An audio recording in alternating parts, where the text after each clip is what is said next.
What would you do if the walls of a millionaire's home echoed not with laughter, but with the silent cry of children no one dared to hear?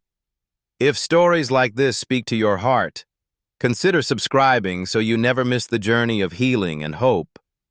The townhouse on Brooklyn Heights Promenade faced the East River like a sentinel of glass and stone.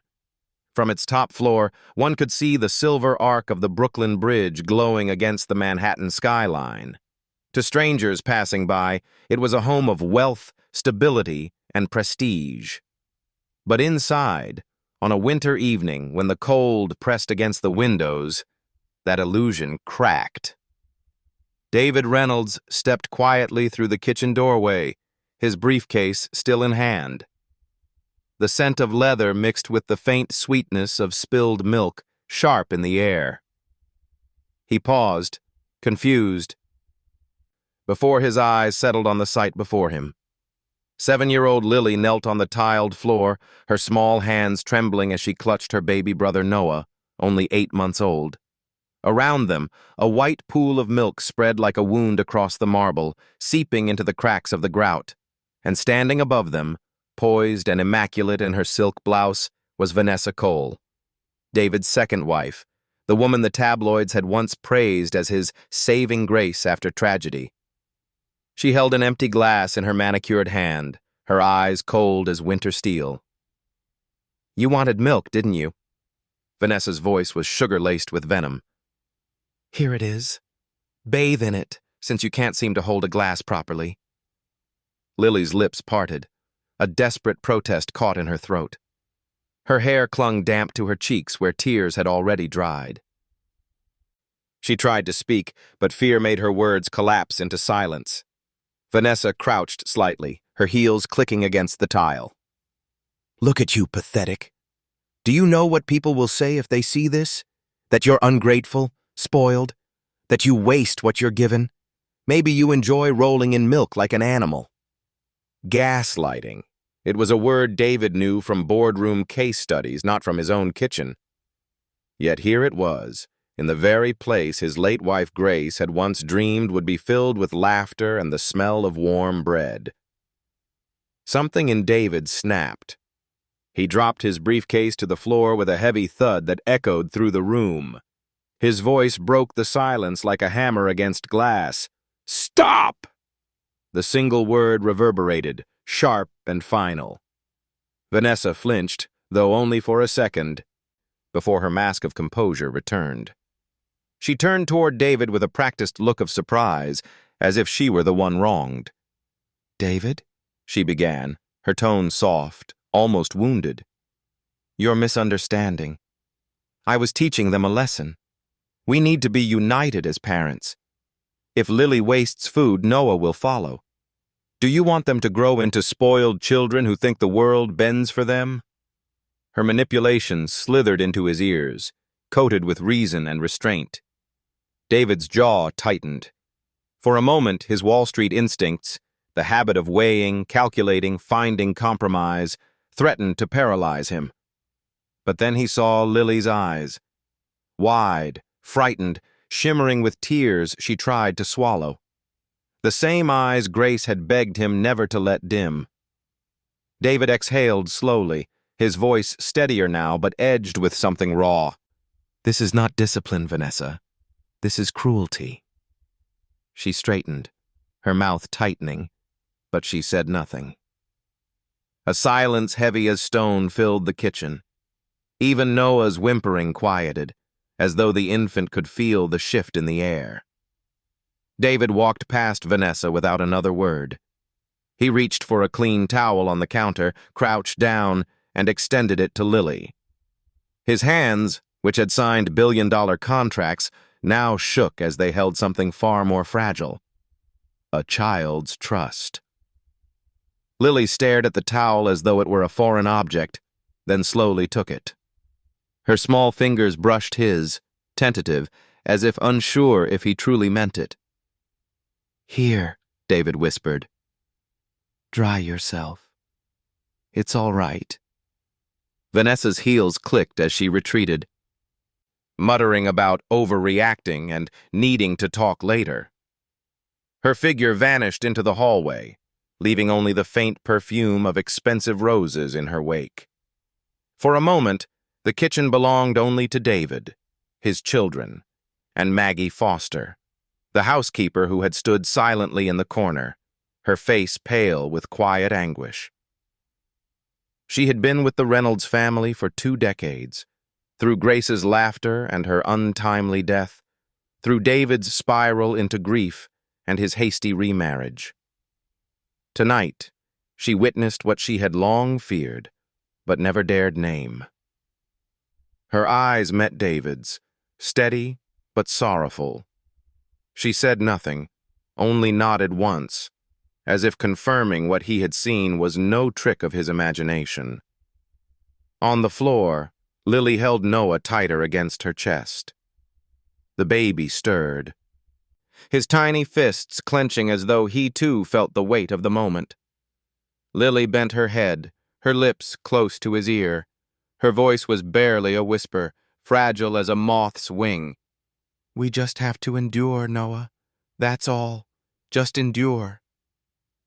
The words pierced David deeper than any accusation in a courtroom ever had. Endure. His children believed survival was their only option inside his home. Something inside him shifted then, not with the suddenness of an earthquake, but with the slow, irrevocable force of a tide turning. The empire he had built, the deals he had sealed, the wealth he had accumulated, none of it meant anything if his children's world was built on fear.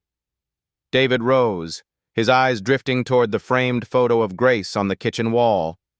She was smiling in that captured moment, her hair lit by summer sun, her arms wrapped around Lily as a toddler. The words of her last video message echoed in his mind. "Don't let the light in their eyes go out." As he stood there, David realized he had been given a choice: ignore, compromise, rationalize, or finally confront the darkness growing under his roof. The milk on the floor gleamed under the kitchen light, a pale mirror of everything fractured and broken. But in Lily's trembling hands clutching the towel, David glimpsed a fragile chance at redemption. The morning after the milk incident dawned gray and heavy.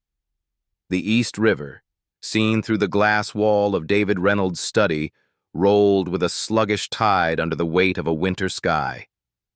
Across the water, the Brooklyn Bridge arched in silence, a monument to endurance. David stood at his desk, his tie loosened, his eyes hollow from a night without rest.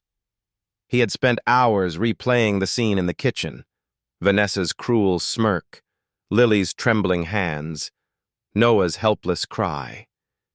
The image burned deeper than any boardroom loss or stock market dip. He reached into the locked drawer of his mahogany desk and withdrew a slim black hard drive. His fingers hesitated as they touched the cool metal. On it was a video file he had avoided for months, almost a year, since the day the doctors at NYU Langone told him that Grace would not come home. With a click, the screen lit. The room filled with her voice. "David," Grace said softly, her smile fragile but radiant. She sat in a hospital bed at NYU Langone, the skyline framed behind her window.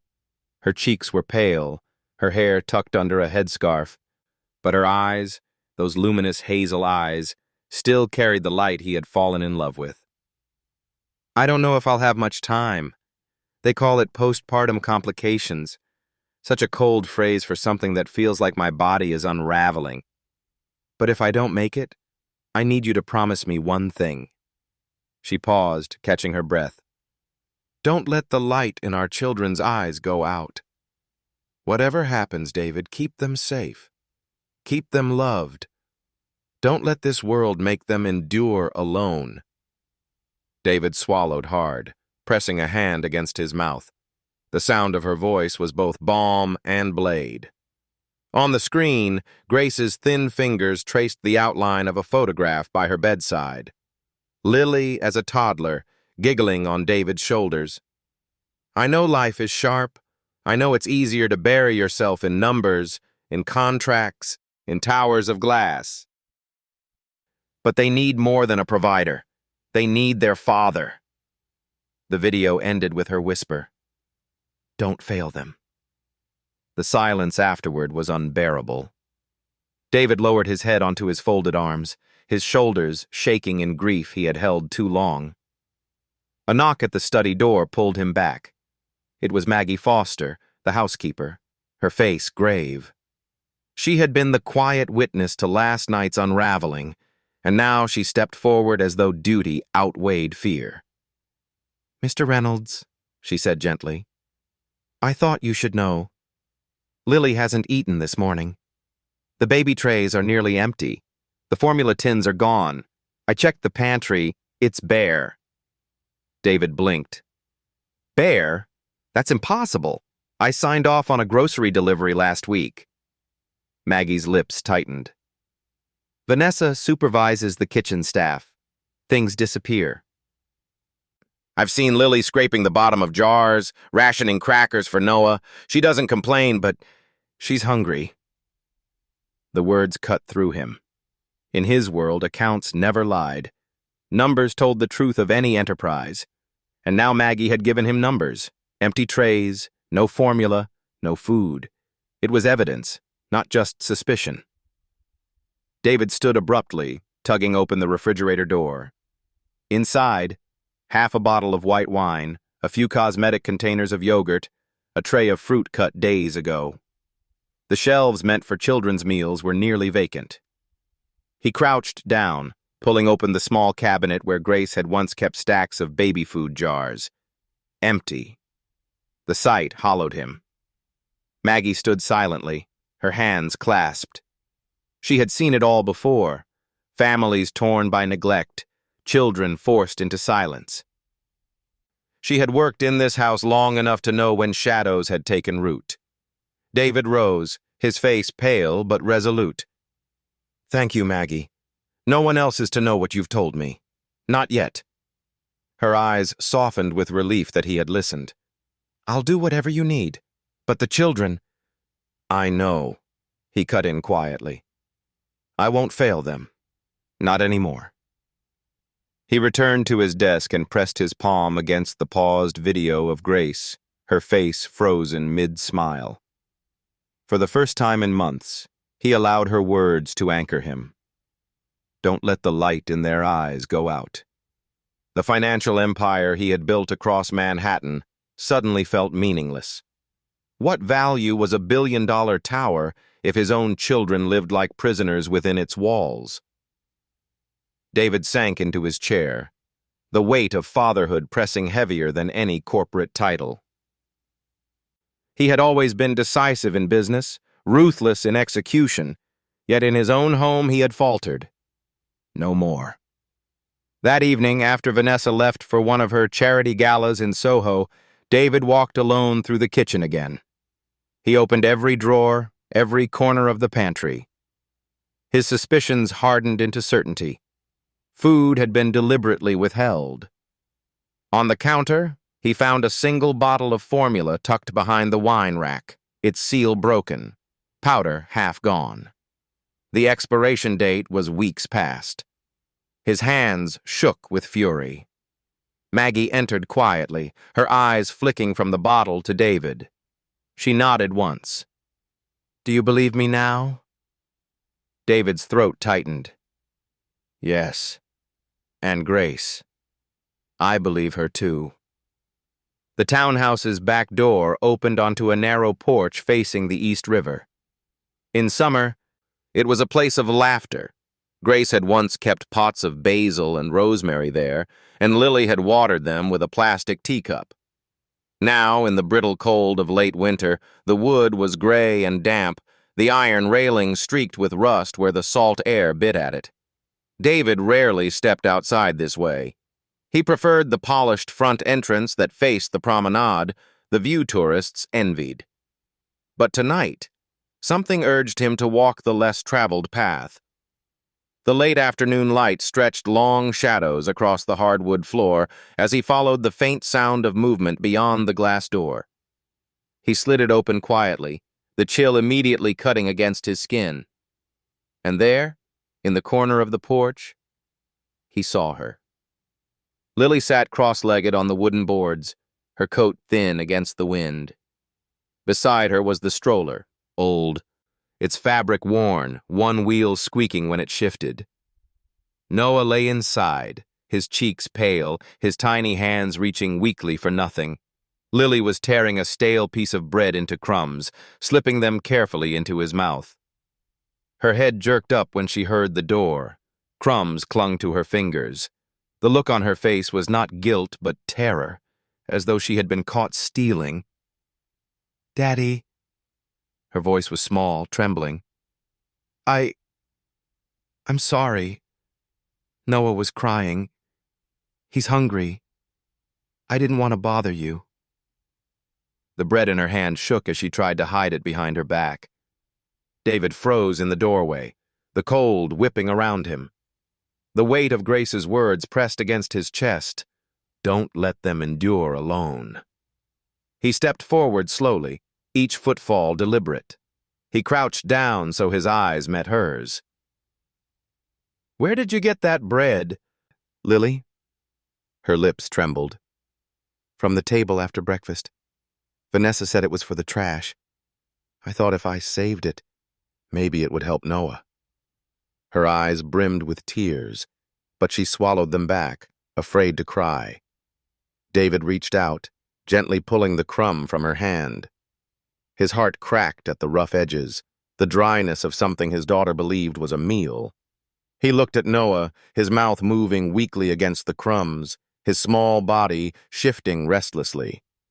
For a moment, David could not speak. He had led billion-dollar negotiations, outmaneuvered hostile takeovers, crushed rivals with precision.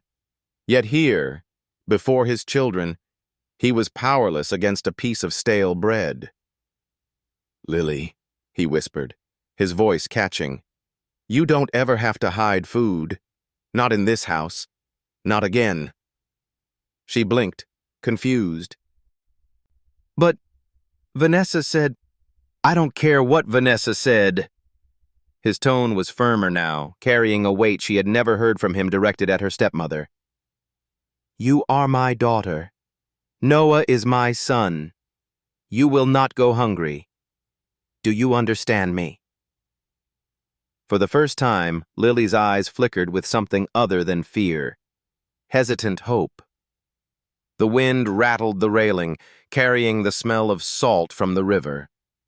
David reached into the stroller and lifted Noah, cradling him against his chest. The infant whimpered, then pressed his head against his father's shoulder, as though instinctively recognizing safety. "Come inside," David said, extending a hand to Lily. His voice was steady, resolute. "No more hiding on the porch. No more cold. You belong inside, with me." Her small fingers slipped into his palm. They were cold, rough with dryness. But she gripped him as though afraid he might vanish. Inside, Maggie stood in the hallway, her apron dusted with flour from preparing ginger tea. She froze at the sight of David carrying Noah, Lily clutching his hand. For years, she had hoped for this picture, but never dared imagine it would come from David himself. Their eyes met.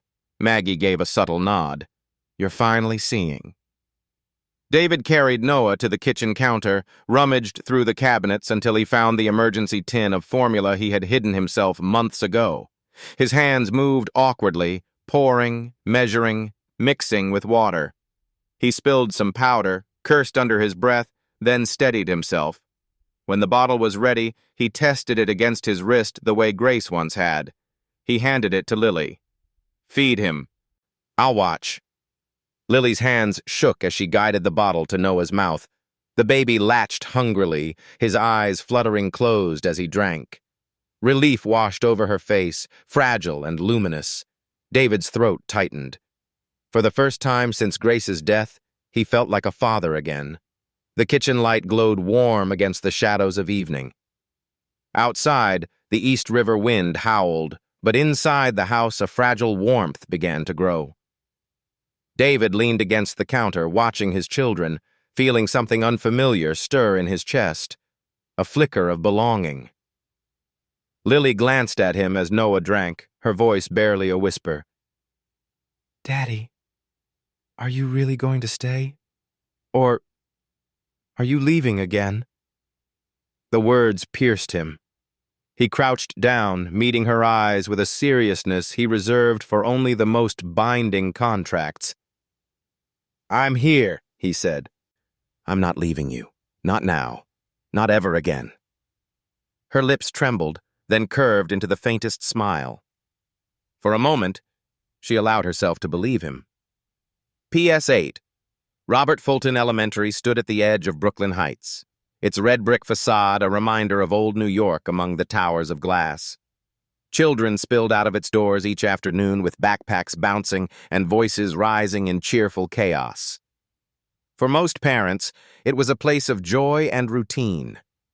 For Lily Reynolds, it was a place of silence. On a Wednesday, Maggie Foster made her usual walk to pick up Lily. She had done this countless times since Grace's passing, her role shifting quietly from housekeeper to protector. That day, Lily came out last, her head bowed, clutching a worn, blue-covered notebook close to her chest. Maggie noticed the way Lily's fingers curled protectively over it, as though it were something more than schoolwork. She reached for Lily's hand. "Ready to go home, sweetheart?" Lily nodded, but the notebook slipped slightly under her arm, pages bent at the edges, stuffed with scraps of receipts and torn corners from grocery bags. Maggie's instincts stirred. She had raised children of her own. She knew when a child was hiding something. That evening, when the children were asleep, Maggie entered Lily's room quietly to fold laundry. The blue notebook lay on the desk, its cover frayed, the word math written in shaky letters. Maggie's conscience wrestled, invade privacy or risk ignoring something vital. She chose to open it. The first page was filled not with arithmetic, but with Lily's cramped handwriting. "If I tell, Noah will be hungry. If I cry, he will not get milk. If I make noise, she says I don't deserve food. I have to be quiet. I have to be good.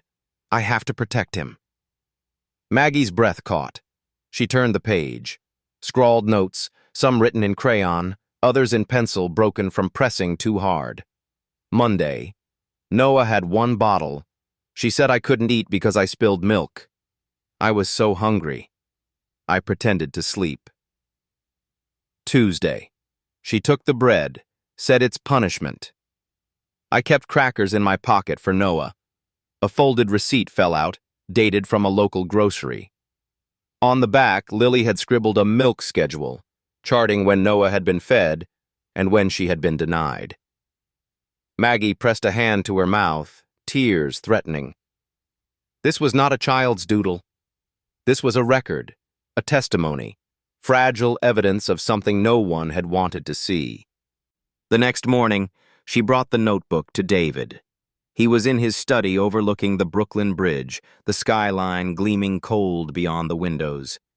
He looked older than his 43 years, his shoulders hunched over paperwork he could no longer focus on. "David," Maggie said softly, setting the notebook on the desk. "You need to see this." He frowned, pushing aside his papers. "What is it?" "Lily's notebook." At first, he hesitated. It felt like a betrayal of his daughter's trust. But when he opened the cover and read the first page, his chest constricted. His breath slowed, then broke. "God!" His voice cracked. He flipped page after page, each line heavier than the last. The crude handwriting was damning, unfiltered truth in a child's words. By the time he reached the milk schedule, his hands trembled. He looked up at Maggie, his eyes red. "These are not just notes. These are statements. Affidavits written by a child too young to know the word testimony." Maggie's voice was steady but firm. "It's the truth. And now it's proof." David turned toward the photograph of Grace on the shelf. She stood in sunlight, holding Lily as a toddler, her smile bright. His voice was almost a whisper. "You asked me not to let the light go out. I've already failed too long."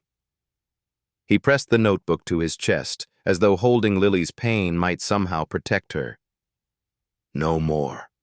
This ends now." Maggie placed a hand gently on his shoulder.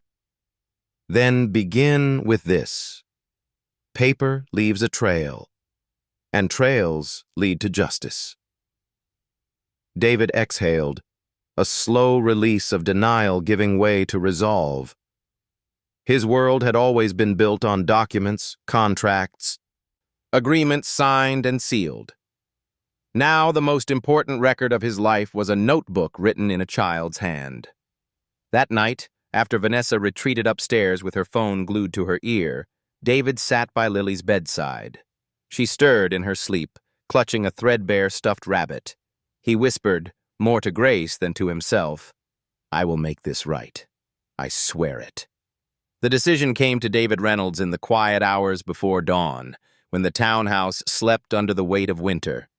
He sat in his study with Lily's blue notebook spread open, its childish handwriting stark under the desk lamp.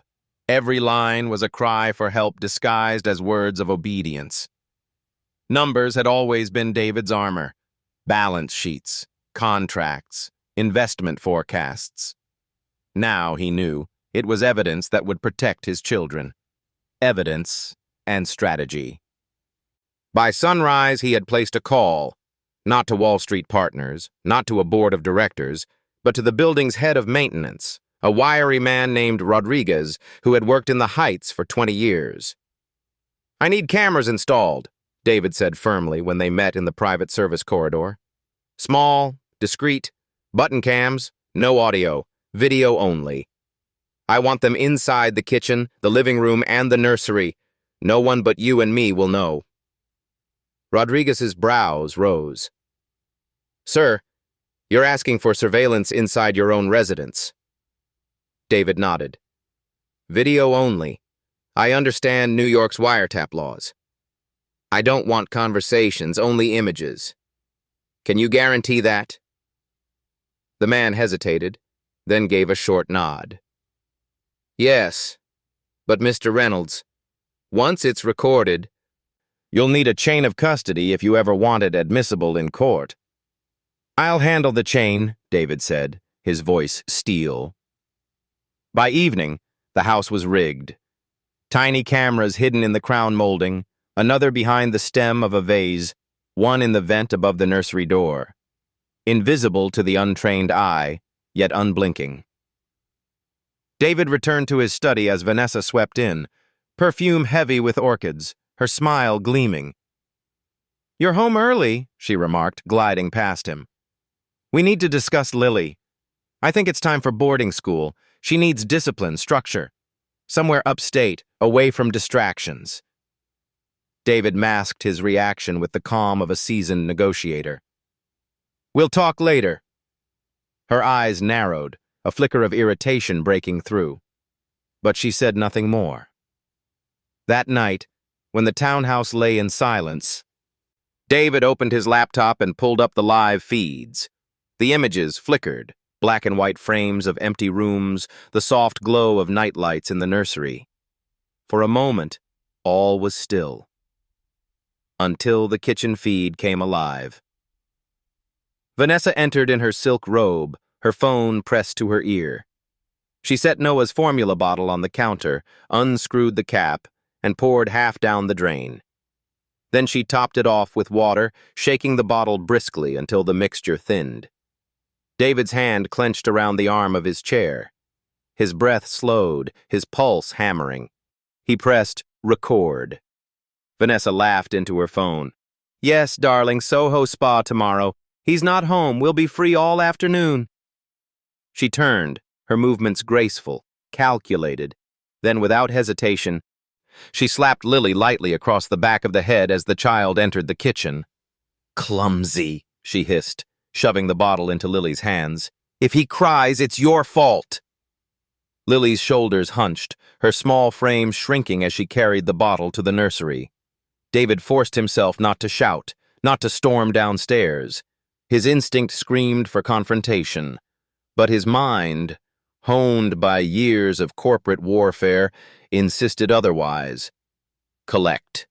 Don't confront. Evidence wins wars. He saved the footage, duplicating it to a read-only external drive. He labeled the file with date and timestamp, locking it in his desk safe.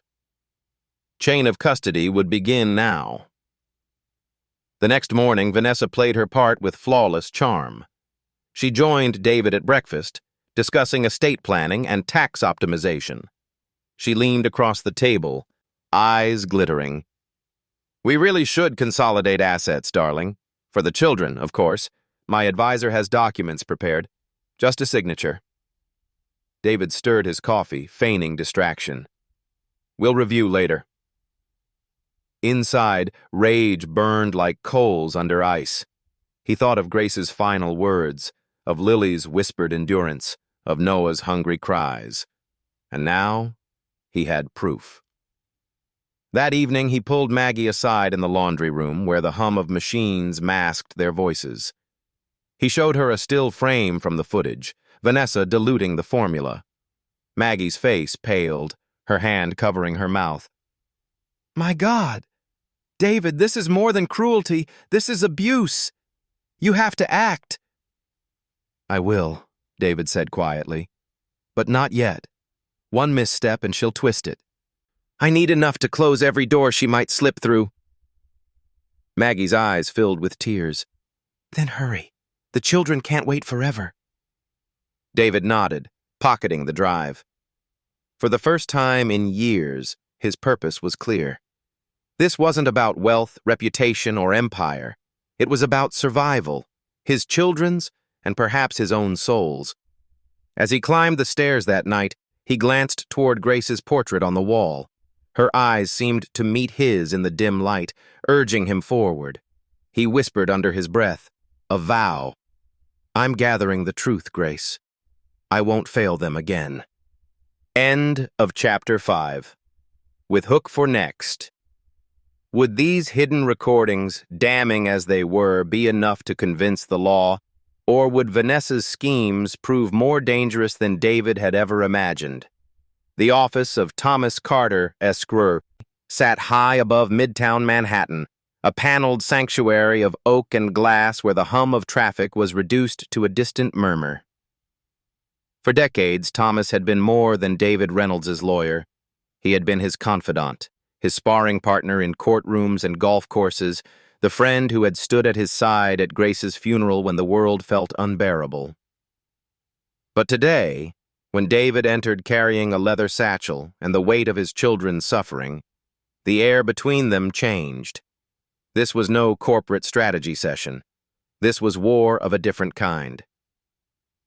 "David," Thomas greeted, setting aside a folder of trust documents.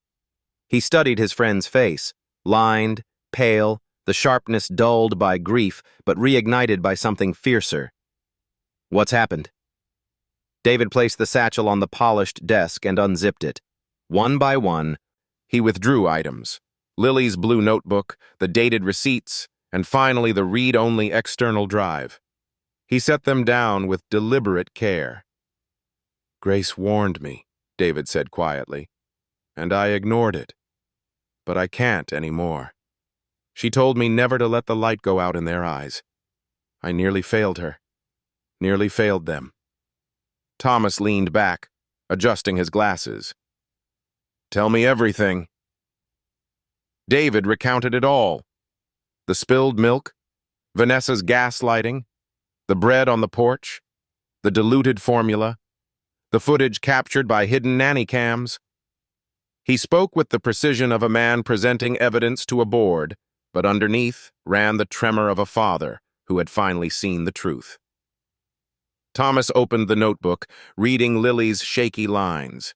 His jaw tightened.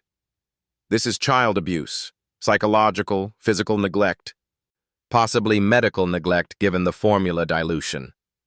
Courts don't ignore this, David. And if Vanessa has been siphoning resources, he tapped the receipts. We may also be looking at asset appropriation, a financial scheme. David's expression hardened. I want her out. Not just from the house, from their lives. I want protection orders, custody, whatever it takes. Thomas's tone shifted to the clipped cadence of legal counsel.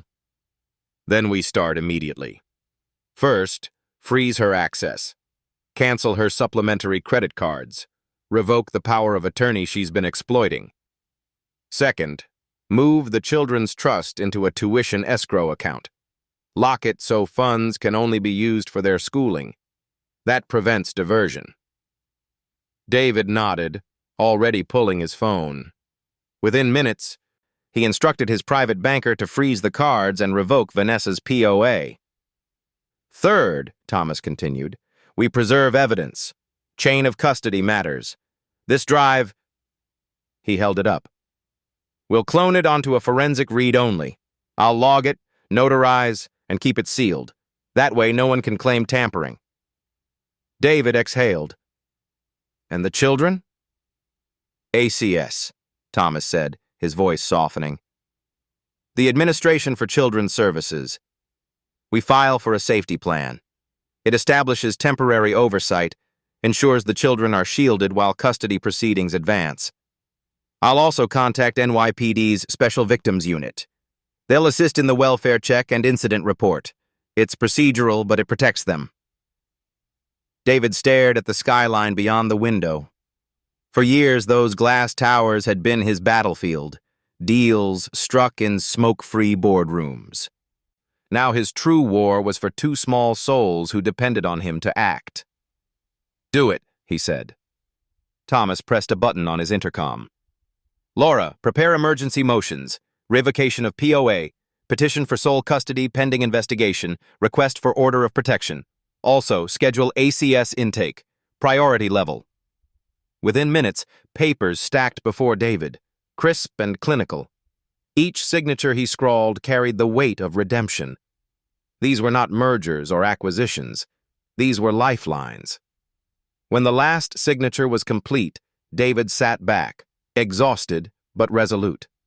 For the first time, he felt control returning, not the sterile control of wealth, but the fragile command of a father finally standing where he should have stood all along. Thomas leaned forward. David, you've done the right thing. But understand, Vanessa will fight. She'll hire counsel, claim misunderstanding, paint herself the victim. You must be prepared for a campaign of manipulation. David's eyes darkened. She can manipulate me. She can smear me. But she will not hurt them again. The door opened softly. Maggie entered, carrying Lily on her hip and Noah asleep in his stroller. Thomas looked at her with quiet respect. In her eyes, he saw the silent courage of someone who had carried truth long before the law would. Lily slid down and ran to David. He lifted her into his lap, pressing his cheek against her hair. She looked up, her voice hesitant. Daddy, are you fixing it? David's throat tightened. Yes, sweetheart. Daddy's fixing it. Maggie's gaze softened. Then you're doing right, Mr. Reynolds. That's all the children need to hear. As Lily rested against him, David felt Grace's presence in the room, as though her final words were stitched into the very air. Don't let the light go out. Outside, the winter sun dipped behind Manhattan's towers, the sky painted in muted gold. Inside, documents lay signed, evidence secured, motions in progress. For the first time, David's empire of wealth and law bent not to profit, but to protection. The townhouse in Brooklyn Heights glowed that night as though nothing were wrong. From the promenade, one could see chandeliers flickering against tall windows, silhouettes moving with the polish of wealth. To neighbors, it was another evening in the Reynolds household. Wine, conversation, domestic elegance. But inside, David Reynolds waited with his pulse beating like a drum against his ribs. Vanessa Cole, resplendent in a crimson silk dress, glided into the living room carrying a leather portfolio. 2 glasses of wine sat on the table, already poured. Behind her followed a man in a tailored gray suit, his expression slick, practiced. "Darling," Vanessa cooed, pressing a kiss to David's cheek. "This is Mr. Halperin, our new tax advisor. He's reviewed our estate plan. We found a way to optimize holdings, avoid unnecessary exposure. All we need is your signature." The advisor opened the portfolio with smooth efficiency. "Mr. Reynolds, this is standard. Consolidation of assets, minor restructuring, perfectly routine." David studied the pages. He saw the trap immediately. Hidden clauses, subtle reallocations. With his signature, Vanessa would gain broad control over trusts and property, enough to siphon without oversight. She had dressed it in the language of efficiency, but it was theft in silk clothing. David set the papers down. His voice was calm, controlled. "You're right, Vanessa. Transparency matters." She blinked, surprised. Then she smiled. "Of course. That's why we have professionals here, to keep everything clear." David rose slowly and crossed to the entertainment console. He pressed a button on the remote. Instantly, the massive flat screen above the fireplace flickered to life. The room froze. On the screen appeared grainy black and white footage. Vanessa in the kitchen, shaking a baby bottle, pouring half its contents down the sink, then topping it off with water. Halperin's brows furrowed. "What is this?" David's voice cut through. "This is what happens when I'm not home." The footage shifted. Vanessa slapping Lily on the head, hissing blame. Another clip, her on the phone, laughing about a spa day in Soho while Noah cried in the background. The silence in the room was thunderous. Vanessa's face drained of color, then hardened. "David," she snapped, her voice sharp as glass. "This is an invasion of privacy. You've broken the law." "No." David's tone was iron. "Video only. No audio. Fully admissible. And every frame has been logged, time-stamped, and preserved with chain of custody. You know what that means? It means your performance is over." A knock thundered at the door. Vanessa spun, her eyes wide. 2 voices called through the heavy wood. "NYPD Special Victims, ACS caseworkers. Open the door." David gestured to Maggie, who had been waiting in the hallway with Lily and Noah. "Let them in." Within moments, uniformed officers stepped inside, followed by a pair of caseworkers from the Administration for Children's Services. One officer unfolded paperwork, his voice steady. "We're conducting a welfare check under report of suspected child neglect and abuse." The ACS caseworker, a woman with calm, steady eyes, approached Lily. She knelt down, speaking softly. "Sweetheart, can you tell me your name?" "Lily," the girl whispered, clinging to Maggie's skirt.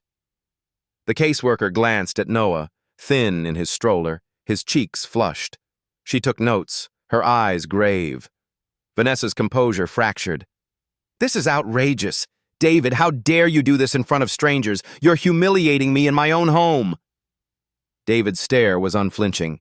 "This is not your home. This is my children's safe place, and you turned it into a cage." An officer stepped forward. "Ma'am, we need to ask you to remain seated while we document evidence. We'll be filing an incident report." Vanessa's voice rose, shrill. "You think you can turn them against me? You think a few videos will undo what I've built here? I am their mother." "No." The word left David's lips like a verdict. He stepped closer, his eyes blazing. "You are not their mother. Grace was their mother, and she asked me for one thing before she died, to never let their light go out. Tonight, I honor her." Vanessa's shoulders sagged. The facade of charm and power drained away, leaving only fury and desperation. She tried to lunge toward the portfolio on the table, but an officer blocked her path. The ACS caseworker rose. "Mr. Reynolds, based on preliminary review, we're filing immediate recommendations for protective custody orders. The children remain in your care under temporary safety plan. ACS and NYPD will follow up in court." David nodded. His throat was thick, his body trembling, not with fear, but release. At last, the truth was no longer hidden in shadows. As officers escorted Vanessa into another room for questioning, Lily tugged at David's sleeve. Her eyes were wide, her voice trembling. "Daddy, are you leaving us again?" He knelt to meet her gaze. He pulled her into his arms, Noah resting against his shoulder. His answer was quiet, but resolute enough to fill the entire room. "No, Lily. I'm here. I'm staying. You'll never face this darkness alone again." Behind him, Maggie wiped at her eyes, whispering a prayer of thanks. Grace's presence felt close, as though her voice carried on the hum of the heater, in the warmth that now began to replace the chill of fear. For the first time, the townhouse felt like a home again. The ambulance lights flashed red against the glass towers of Manhattan as David Reynolds cradled his infant son in his arms. Noah burned with fever, his tiny body trembling, his breaths shallow and fast. Lily clutched David's sleeve, her face pale with worry as the vehicle raced toward NYU Langone Emergency Department. It had been less than 24 hours since Vanessa's mask had been torn away. Now, with Noah sick, David felt the weight of fatherhood press down heavier than any financial empire ever had. His fortune, his buildings, his contracts, none of them could shield his son from illness. The ER was bright, sterile, humming with urgency. Nurses moved quickly, guiding David to a pediatric bay. A physician in navy scrubs approached, introducing himself with calm authority. "Mr. Reynolds, I'm Dr. Patel. Tell me what's happening." "He's 8 months old," David said, voice tight. "He's had diluted formula, malnourished, and tonight his fever spiked. He's listless, not drinking." Dr. Patel nodded briskly, signaling to a nurse. "Vitals, full panel, IV fluids. We'll start with oral rehydration solution, monitor electrolytes. Fever protocol, acetaminophen, weight adjusted." David stood aside, his hands trembling as monitors beeped and nurses worked with precision. Lily pressed against his leg, her eyes wide. He crouched down, brushing her hair back. "He's in good hands now. They're helping him." She whispered, "But what if he doesn't get better?" David forced his voice steady. "He will. Because we're not leaving him to endure alone anymore." Hours passed in fluorescent light. Noah's fever gradually lowered, his color returning. Dr. Patel returned with results. "He's dehydrated but stable. No signs of infection. This looks like nutritional deficit and stress. He'll need careful feeding, monitoring for red flag symptoms, persistent fever, lethargy, refusal of fluids. But you caught it early. He'll recover." Relief swept through David like a tide breaking a dam. He reached for the bottle Dr. Patel handed him. Formula, correctly mixed, warm. His hands were clumsy, spilling a drop, but he steadied himself and fed his son for the first time in months. Noah latched, sucking greedily, eyes fluttering closed. Lily sat on the hospital cot beside him, watching as though witnessing a miracle. Her small hand crept into his. "You're doing it right, Daddy." David's throat tightened. For years he had let nannies, nurses, and, more recently, Vanessa dictate the care of his children. Tonight, he understood that fatherhood was not about delegation. It was about presence, about holding a bottle at 2 a.m., about wiping a fevered brow, about staying awake until your child's breathing eased. By the time they left the hospital, dawn was breaking over Manhattan. A yellow taxi carried them home, the city streets glistening with last night's rain. Lily leaned against David's arm, her eyelids heavy. Noah slept in Maggie's lap, his fever eased, his breaths steady. For once, the townhouse did not feel like a fortress of marble and silence. As Maggie brewed ginger tea in the kitchen, the warm scent curling through the air, David sat at the table with his children close. No boardroom, no gala, no luxury mattered more than this small moment. The lamp cast golden light over the room. Lily climbed into her father's lap, resting her head against his chest. "Daddy, can we stay like this forever?" David wrapped his arms around both children. "Yes, sweetheart. This is home. Not the walls, not the windows. Us, together." Maggie placed the steaming mug of tea in front of him and sat across the table, her eyes shining with quiet pride. She had seen David at his lowest, hollowed by grief, blinded by wealth. Now she saw something return to him, the man Grace had once believed in. For the first time in years, silence in the Reynolds home was not cold. It was warm, filled with presence, with healing. David lifted his gaze to the portrait of Grace that hung on the wall. Her smile seemed to soften in the morning light, as if approving. "I'm trying, Grace," he whispered in his heart, "and for the first time, I think I'm getting it right." Red Hook, Brooklyn. Once a maze of warehouses and forgotten piers, it had long been marked by abandonment. But where others saw decay, David Reynolds now saw possibility. It was Maggie Foster who had first suggested it, her voice steady over a late-night cup of tea. "You have the power, David, not just to protect Lily and Noah, but to make sure no child endures what they did. What if this pain could become light for others?" And so Harbor Light Center was born. The old warehouse smelled of dust and sea salt when David first unlocked its doors. The ceiling rafters groaned, pigeons startled into flight, shafts of morning light cutting through broken windows. Yet in his mind, he saw not ruin but rebirth, a place where no child would be overlooked, no cry silenced. With Maggie at his side, the transformation began. Contractors cleared the rust and rot, walls repainted in soft tones of cream and sage.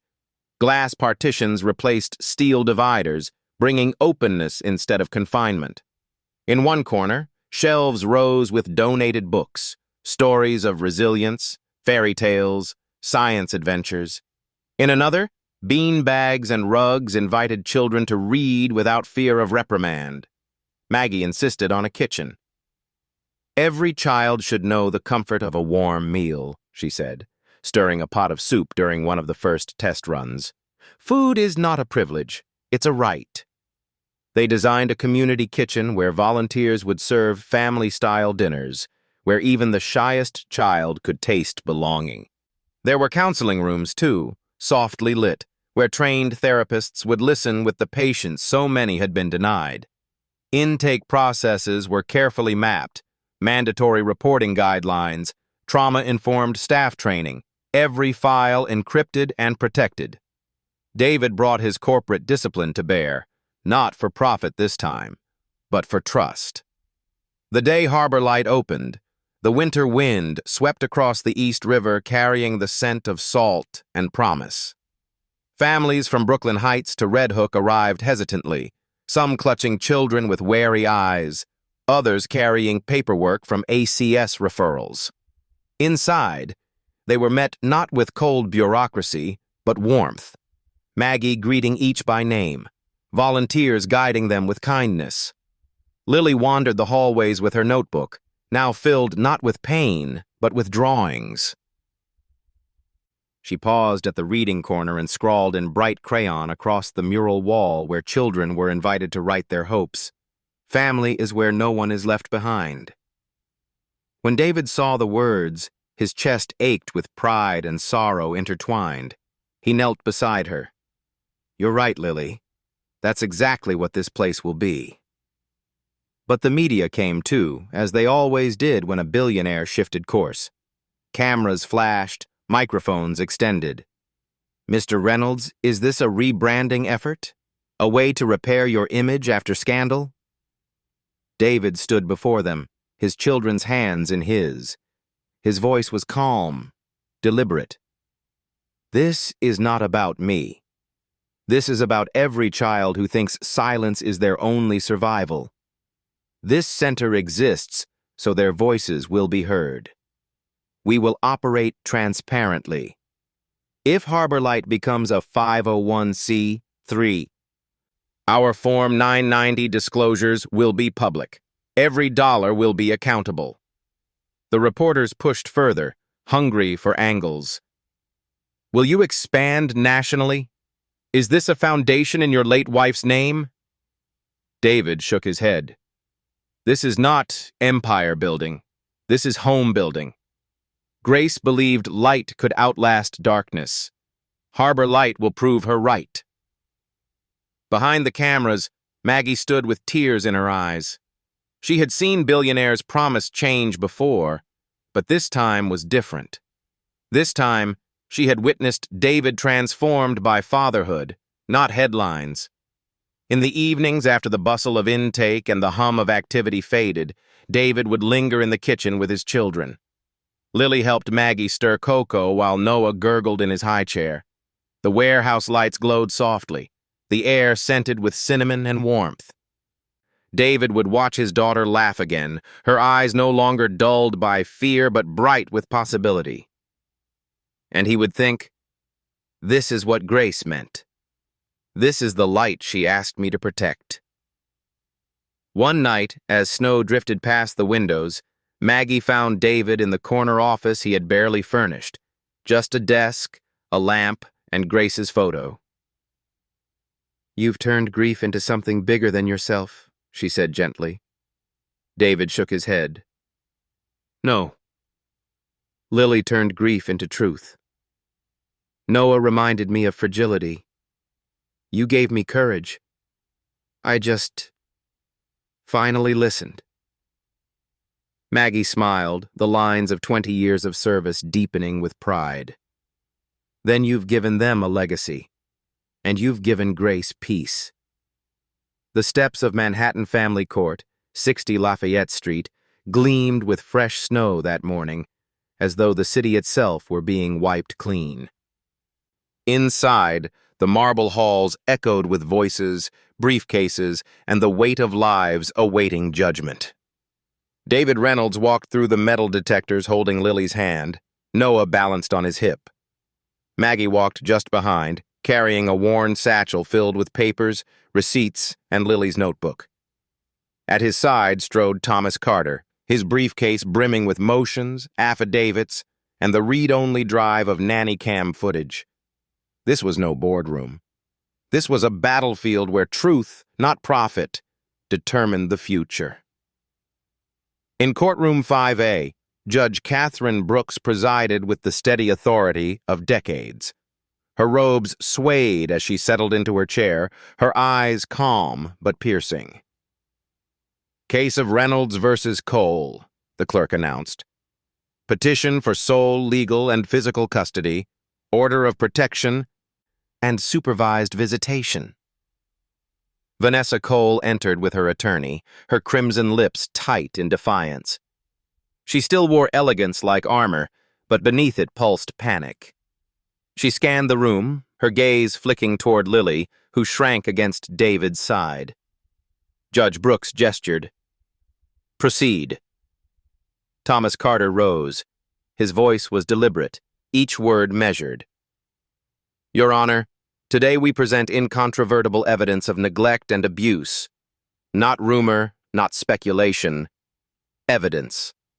A child's handwritten testimony, corroborated by nanny cam video, supported by medical reports, and attested to by the sworn affidavit of longtime caregiver Maggie Foster. He placed Lily's blue notebook on the evidence table, its cover frayed, pages marked with hunger and fear. The courtroom quieted as he read aloud. "If I cry, I don't get milk. If I make noise, Noah goes hungry. Vanessa's attorney objected. Hearsay, written by a child. But Thomas countered firmly. It is contemporaneous record of lived experience, Your Honor, and it is supported by physical evidence. The screen flickered to life. The nanny cam footage played. Vanessa pouring formula down the drain, diluting it with water, slapping Lily, laughing into her phone about Soho spas. The gallery gasped. Even Judge Brooks leaned forward, her face tightening. Next came Maggie's affidavit.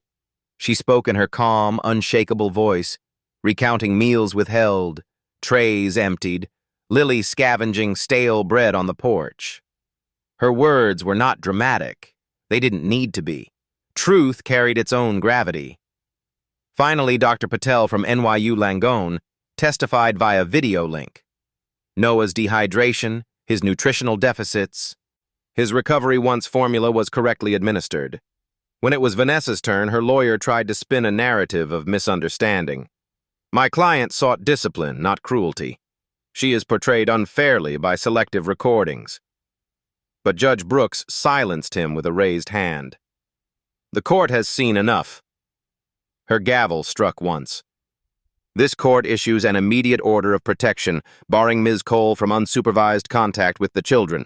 Sole legal and physical custody is hereby granted to Mr. Reynolds, pending review after 90 days. Any visitation shall be supervised only under ACS guidelines. The words settled like sunlight breaking through storm. David closed his eyes, Lily clutching his arm tighter, Noah stirring softly in his embrace. Vanessa's face twisted, rage and desperation colliding. She attempted to speak, but the bailiff's firm hand guided her back. For the first time, her power dissolved before law's clarity. After the gavel fell, David turned to Maggie, his voice low, steady. It's done. Maggie's eyes filled with tears. No, David. It's only begun. Now you get to be their father fully. That night, snow fell over Brooklyn Heights, covering the promenade in a hush of white. In the townhouse kitchen, no longer a place of fear, warm lamplight pooled across the table. Maggie ladled soup into bowls, the scent of ginger and chicken filling the air. Lily, her cheeks flushed with warmth, helped Noah wobble along the rug. For weeks he had been learning to balance, his little feet tentative. Tonight, under the twinkling lights of the Christmas tree David had placed by the window, Noah took his first unsteady steps. 3, then 4, before collapsing into David's arms. Dad, Noah gurgled, the word tumbling out clear, miraculous. David froze, his eyes stinging. He lifted his son high, pressing him close. Lily laughed, clapping her hands, her voice bright for the first time in months. See, Daddy? He said it! He called you Dad! David gathered both children into his arms, sinking into the couch. Snow drifted against the glass, the city hushed in white. His voice trembled but held firm as he whispered to them, We've lost too much already, but from now on, only light remains. Grace's photo hung above the mantel. In the glow of the tree, her smile seemed alive, watching. David knew she was here, woven into the laughter, into the warmth, into the home rebuilt not from wealth, but from love. The world outside could whisper of courtrooms, scandals, headlines. But here, inside, 2 children had a father who would never leave them again. And for the first time, in the quiet of snowfall, it truly felt like family. Thank you for staying with us until the very end of this journey of light, love, and healing. If this story touched your heart, we'd love for you to join our family here. Subscribe so you'll never miss the next story of hope.